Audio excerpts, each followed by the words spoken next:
እና ልጄን እኔ ሳሳድጋት መጀመሪያ በትምህርት ቤት ነው ቆይቼ ህፃናት ትምህርት ቤት ገባች። ከዚያ ልክ 16 ዓመት እንደሆናት ትግል መታገልኝ ለምን አማራ ይበደላል አለችና ወደ አማራ ስትገባ እኔም አይ ጥሩ ነው በቃ አማራ መጨቆን የለበትም አማራ መበደል የለበትም ግቢ አልኋት። ከዛ ኮማንዶ ስልጠና ሄደች። አጋጣሚ ስታመም ሀጃ ይቻል ነበር ግን እኔ ልጄ የኔ ልጅ ጡቷ ተቆረጠው እኔ ልጅ በካራ ተጨቀጨቀች ብዬ እኔም ስሜታዊ ማልሆን ወደ ኋላ ማለንም ግን እኔ እንደገና አባቷን ሞታለሁ። አሁን እንደገና እኔ ራሴ አባቷ መሳሪያ ባይኖረኝ ኩላ ቢጄ ስሙ አሁን ነገ ጀምሬ የምከተል።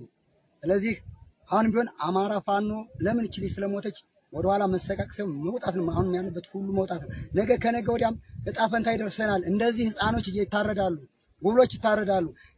ሰው በላ ኦሮሞ ስጋዋን ደም አሁን የእሷን የችን ዳይማሪሽ ስጋ በልቶ እንደሆነ ነገም የኛን ስጋ እየመጣ ስለሚበላል አማራ የሆነ አሁን ሁሉ እንዲወጣ ነው መልዕክት ማስተላለፍ። እሺ